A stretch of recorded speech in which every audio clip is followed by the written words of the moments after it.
Hello and welcome to LCTV News. I'm Allys Becerra. In this edition of LCTV News, Thanksgiving Day fire, St. Mary chooses new head of school, sit down with Chica Project, and more. A two-alarm fire on Thanksgiving ripped through a triple-decker home on Grover Street. The fire began in the basement of the home and traveled through the walls of the home and up to the third floor. Electrical issues was the main cause of the fire. According to Lynn Fire Captain Joseph Sukas, the home is a total loss.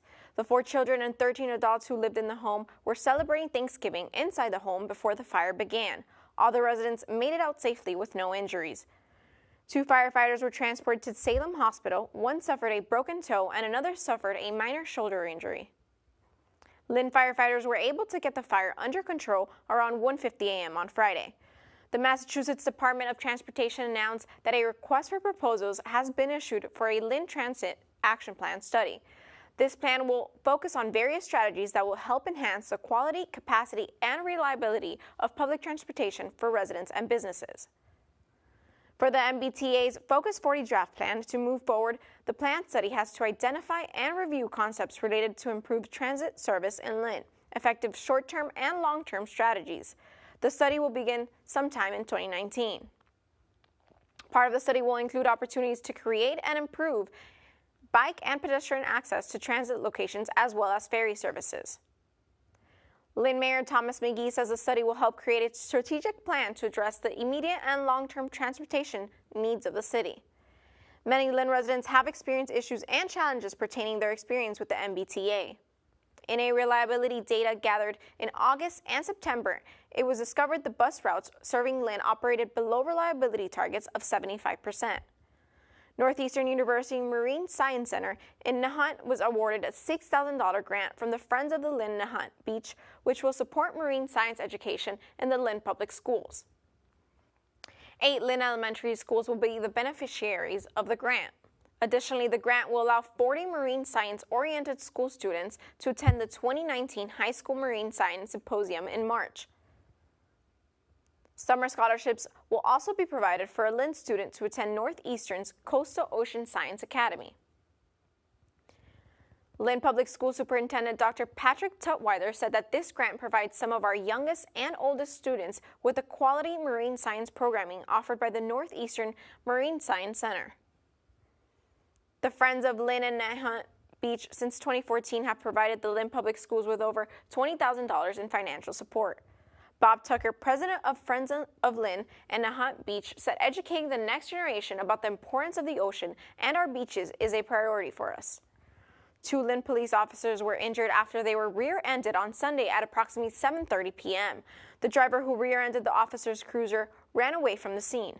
The crash happened in front of the Lynn Police Station, where the officers were stopped at a red light. Both officers were taken to the Salem Hospital, this according to Lieutenant Michael Kimmick. The female driver who ran away from the scene left her Toyota 4Runner at the scene. The incident is under investigation. Earlier this month, Lynn Police Department swore in 3 new officers to the Lynn Police Force. John Clem III, Christopher Robert, and Sean Crowley were all sworn in by Lynn Police Chief Michael McGee and Lynn Mayor Thomas McGee at City Hall. The 3 officers hit the streets the day after the ceremony. An attempted break-in ended with a homeowner wielding off what would-be burglars with a machete at his Judge Road home. The owner, who is not identified, was a 37-year-old male who was alerted of a break-in after hearing shattered glass and voices inside his home. The owner grabbed his machete and confronted the burglar after they broke in through a slide door in the back. This according to Lieutenant Michael Kimmick. Adelson Fedna, 19 of Medford, and a 16-year-old were armed with a kitchen knife and a BB gun when encountered by the homeowner, according to Kimmick. The homeowner was able to wield off the burglars and have them lie down as he waited for police to arrive to the scene. Fedna and the juvenile were both arrested and charged with armed burglary. On Saturday, 2 men were arrested following a shooting at Planet Fitness. Jaquil Brown, 19 of Roslindale, and Kaimari Jean Leston, 19 of Lynn, were each charged with armed assault to murder, carrying a loaded firearm weapon, discharging a firearm within 500 feet of a building, unlawful possession of ammo without a firearm identification card, and Class B drug trafficking. LCTV spoke with residents and members of the Planet Fitness about the incident. Two teenagers are facing multiple charges, including armed assault with intent to murder, following a shooting Saturday afternoon. It's just unfortunate that it happened over here, you know what I mean? And I knew one of the policemen there, and he said, "Don't bother coming in, we had a shooting here." And believe me, I missed it by about 15 minutes. I was very lucky. Shaquille Brown and Kaimari Jean Lesson, both 19, are being accused of shooting another man while he was inside a Planet Fitness in Lynn. Both teenagers are said to have hidden behind a wall during the arraignment and have both pled not guilty to the charges. Yeah, we're very lucky no one got hurt. It's crazy. It really is. But I've never had a problem in there. Believe me, I've been here every day since Saturday, and I don't think it'll ever happen again. Thankfully, no one was injured Saturday night, but we have reached out to Planet Fitness for a statement, and they have yet to respond. So, of course, we'll keep you updated once we do get some more information. For Lynn TV, I'm Allys Becerra. St. Mary's Middle and High School held a ceremony for their new head of school and associate head of school, and LCTV was on the scene.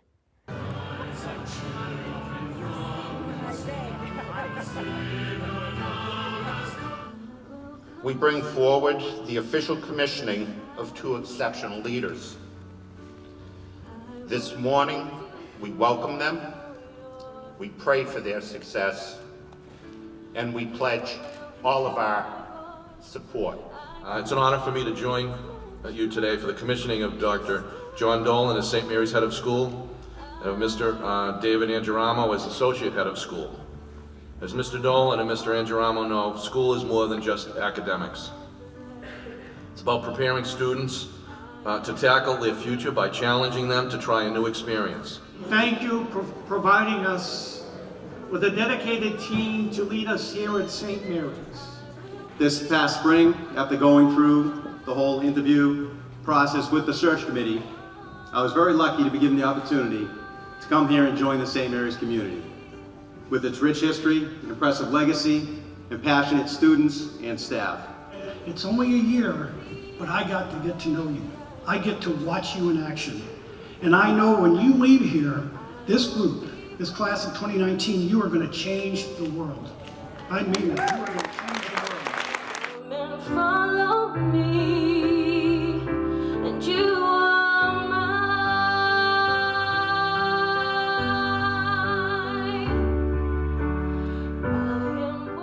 Now for sports update. The 105th edition of the Lynn Classical/Lynn English Thanksgiving Day rivalry saw the Bulldogs pitch a shutout for the second straight year. The Bulldogs defense stifled the Rams offense, forcing 2 turnovers, one which resulted in a touchdown after Lynn Classical quarterback Keith Riley Jr. fumbled the ball in the end zone. Lynn English quarterback Matt Severance scored the only offensive touchdown of the game. The 12-0 victory was the Bulldogs' 3rd win in 4 years against the Rams. Lynn Tech and Kip Academy faced off for the first time in their new running of the Thanksgiving rivalry, which culminated in a 24-6 victory, Lynn Tech. The Tigers, after a slow start to the game, were able to force 2 fumbles, block a punt, and recover an onside kick. Lynn Tech saw several players reach the end zone during that game. Giuliani, Daniels, Chance, Bono, and Elvin Gonzalez all scored for the Tigers in the game. Tech used their running game to wear out the smaller Panther team. An 11-play, 63-yard drive stretched the Lynn Tech lead to 16-6. Shortly after, Lynn Tech quarterback David Barrios hit Elvin Gonzalez for a 44-yard touchdown pass. That put the Tigers ahead 24-6. The St. Mary's football team will be heading to Gillette Stadium this Saturday to take on Blackstone Valley in the Division VII state championship game. Kickoff for the game will be at 11 a.m. The St. Mary's men's soccer team fell short of the state title after falling to Broomfield 3-1 in the Division IV state championship game. The Spartans fell behind 2-0 after Broomfield's Jay Catalina scored the second goal of the game. St. Mary's Thiago de Oliveira scored the long goal for the Spartans, but the hole was too big to get out of. Sad news for the Lynn English High Lady Bulldogs basketball team. Former star Dorothy Nzemba of the 2018 class passed away Saturday night after a battle with cancer. Our thoughts and prayers are with her family and the Lady Bulldogs family. Mayor McGee sat down with LCTV for his monthly city update. Here's Mayor McGee with his update. Hi, this is Mayor Tom McGee, and I hope everyone enjoyed Thanksgiving with their friends and family. It's a great time of the season, and I hope you had a chance to spend some time and enjoy the holiday with your family and friends. Lynn has a lot of things happening, and as we continue to move the city forward. On November 11th, we held the annual Veterans Day breakfast. We came together to show our gratitude to the men and women of the United States Armed Services and pause to remember the fallen. In honor of Veterans Day, and in preparation for the upcoming 70th anniversary of City Hall, the Veterans Memorial Lobby has undergone a makeover. When you get a chance, take a look next time you're in the building. The lobby project is just the beginning of a larger vision that we will hope will make City Hall a place to experience rather than just visit. Again, hopefully you can get a chance to come down, see what we've done in the lobby, and help us celebrate what really is an impressive building that we have in the city of Lynn. Earlier this month, I attended the groundbreaking for the first of its kind 10-story apartment building on Monroe Street.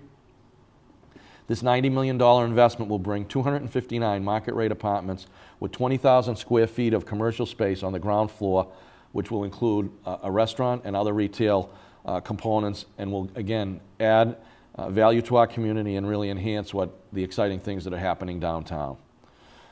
MIT has been involved in a group of students from their master's program from the Department of Urban Studies and Planning. They have spent the last 3 months studying the Weston Ave corridor.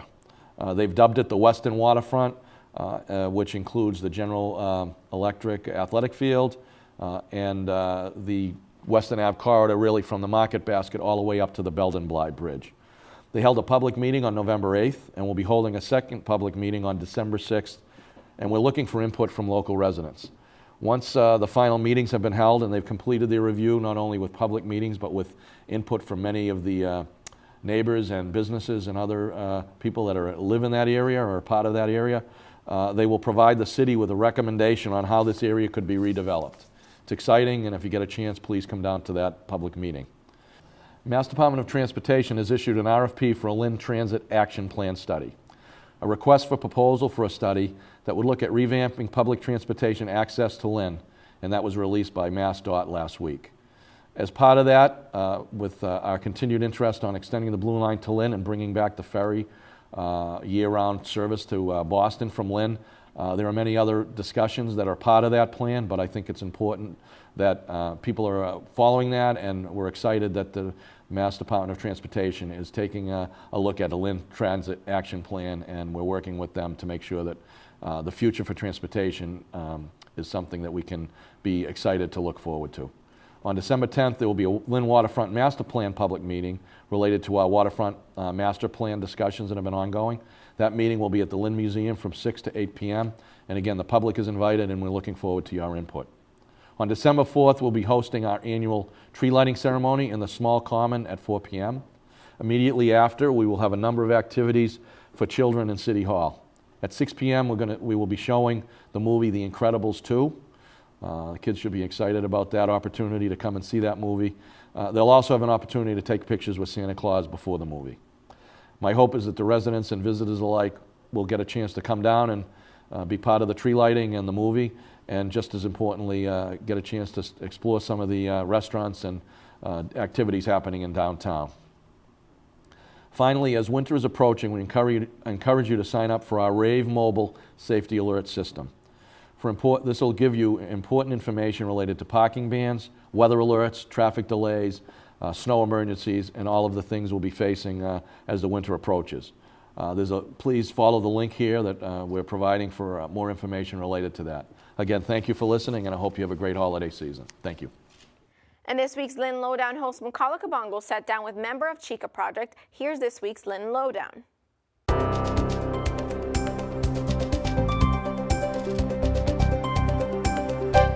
Welcome to the Lynn Lowdown. I'm your host, Mukala Kabongo. Today I have with me two special guests. I have Diana Vasquez, Program Director at Chica Project, and I have Andrea Hornedo.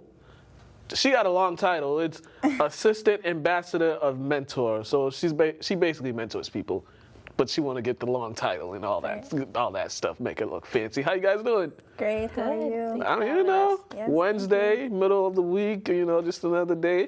So, Chica Project. Tell me a little about the Chica Project. We're a youth-focused organization. Mm-hmm. So we're a nonprofit that focuses on closing the opportunity divide for young women of color, mm-hmm. In low-income communities mainly. And we do this personally and professionally. So we equip them with tools to really succeed personally and professionally. And we do this by having 3 different programs. So we have our Empowerment Institute, which focuses in KIPP Academy in Lynn, Lawrence High School, and Cathedral High School in Boston. So Empowerment Institute is a year-long 10-month program that we're with the girls from September all the way to May. And we have workshops that focus on culture, identity, financial literacy, so like the power of your freedoms. You know, money is like a big thing, especially in low-income communities. And then the power of service. So not only giving back to their schools, but giving back to their communities as a whole. Now, as you being the ambassador of mentorship, what made you get involved with Chica Project? Definitely. So I'm doing a year of service through AmeriCorps, and Mass Mentoring Partnership hired me to work and to serve within Chica Project as the ambassador of mentoring. So there's a bunch of names being thrown out there, but they all go together, I swear. So basically what I do is I get in contact, I recruit mentors for the organization, and it was a really big passion of mine because I am a Latina, I'm Puerto Rican, and I am from the community of Boston, Hyde Park, Rosendale, that area, and working in this program really helped me as a young woman of color get situated with other women of young color that can help our next generation, and that's basically what I do.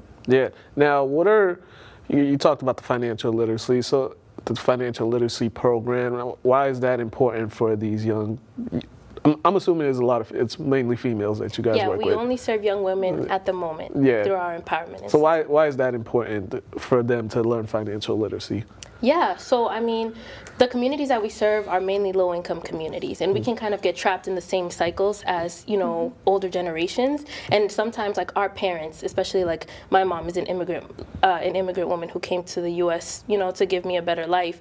But, you know, and she's always like, save, save, save, but also doesn't show me that by example. So I had to kind of learn that the hard way, and I'm still struggling with saving. So imagine these young women later on in life, and their parents are still going through the same cycles. How can we instill that early on so that when they're adults and they can give the same tools back to their communities? And for you being a mentor, how important for the mentorship aspect of that is that for you? Oh my gosh, it's so important. Basically, the way that we are able to show the girls what they can be is by showing them a person who is that. So we have women of color that are lawyers, that are scientists, that are in headquarters, CEOs of Nike and etc. So it's like we have that networking available for them so that they can thrive personally and professionally, like we say in our mission. What are some initiatives that you guys have been working on this year since you guys have joined the Chica Project? I know you joined August 1st was our first day, both of our first days. So what were some of the challenges and some of the things that you guys have been working on since joining? Yeah, so one event that we had, which was like mid-September, so a month and a half in, was our Fallibration, which is a way for us as Chica Project to present our new mission, which is a lot more inclusive to the communities that we serve, and for us to present the staff. So we are a staff of 3. Erika Rodriguez is our interim executive director, I'm program coordinator, and Andrea is our AOM. We're the ones, like, you know, really in the ground doing this daily. So our Fallibration was an opportunity for our networks, all our individual networks, plus the entire Chica Project family to kind of see what we're up to and what we have planned for the year. And we have a big event coming up. All right, talk about that event that you guys got coming up. Let me know about this event. Is there going to be food? Is free food involved? No, there's no food. And unfortunately, Chica Project is 1 out of 4 young women youth-led organizations that were selected in, I believe, Massachusetts. And we are invited to go see Michelle Obama at her book tour event in TD Garden. So that's next week, right? That's next week. 24th, yes, Saturday the 24th. It's happening. Can I come? Well, the tickets. No. I mean, can I come with you guys? I want to meet Michelle Obama too. Yes, and Barack Obama, I believe, might be there as well. So these chicas are gonna have a crazy experience, and they're gonna remember that they are able to, you know, do what we have basically helped Yeah, them. that's definitely going to be a cool experience for them. It's just to see the former First Lady and possibly the former President just having the opportunity to see them, that could give them hope in general. So Exactly. Yeah. And they're I'm jealous. invested because you know, we had a limited amount of tickets, so they submitted applications with 2 paragraphs on why they wanted to go and like what they were sharing. You know, they really put their hearts into it. So we selected young women to go, a couple of mentors that have been very active. And when we say active, like giving transportation, if we're having programming in Boston and we want our young women from Lynn to go, they pick them up at Wonderland and they give them a ride. That's you know awesome. what I mean? Like that's a big deal. And then like Chica Project, when it started, was just volunteers, fellows, and now is when we're like a staff. Like Erika was our first salaried, like first paid employee of Chica Project, and I'm the second, and Andrea is our third AOM. Like this is it. Yeah, awesome. Now, if anybody want to get involved with the Chica Project or just want to help out with the Chica Project, how can they contact you guys? How can they reach you? Yeah, so all of our social media is at Chica Project. Our website is chicaproject.org, and then our emails are Diana at Chica Project and Andrea at chicaproject.org. There's many ways to get involved. We're very active on social media. We're always posting what we're up to. We're always going to take donations. You know, we're a nonprofit organization, and you know, to serve our young women, obviously we need resources. And there's many ways to get involved in our events. So we're always collecting names of volunteers because a lot of our events need a lot of power. And you know, from greeting to coordinating to finding a space to recruiting young women. You know, we don't just continue to repeat and serve the same young women. We serve 120 young women each year, and we do that not only through like the schools that we serve, but we have our Queens Rise program, which is open to any young woman in the state of Massachusetts, ages 14 to 18. All right. You know, like if there's women in other cities that we don't necessarily know, but one of our mentors has nieces, cousins, knows people. Yeah. Well, definitely a good thing that you guys are doing. See, we ran out of time and you guys were nervous about this. Look at that. We come to an end. I want to thank them. Everybody support the Chica Project. You guys been watching the Lynn Lowdown, and we are signing out. Have a good one. Thank you.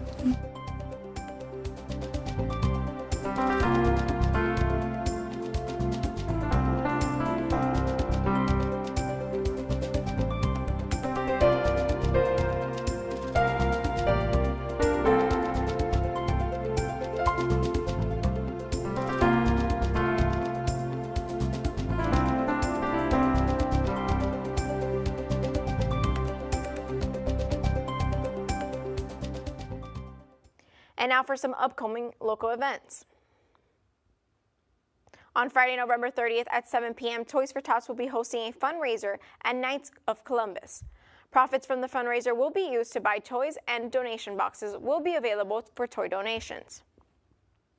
On Saturday, December 1st, the 15th Annual Women's Solidarity Breakfast from 10 a.m. to 12:30 p.m. at the Lynn Housing and Neighborhooding Development on Church Street. The breakfast is hosted by the North Shore Labor Council Women's Committee. On Monday, December 10th, LCTV will be hosting its monthly Paramount film screening series. The movie choice for December will be The Muppet Christmas Carol. Doors will open at 6:30 p.m. and the movie will begin at 7 p.m.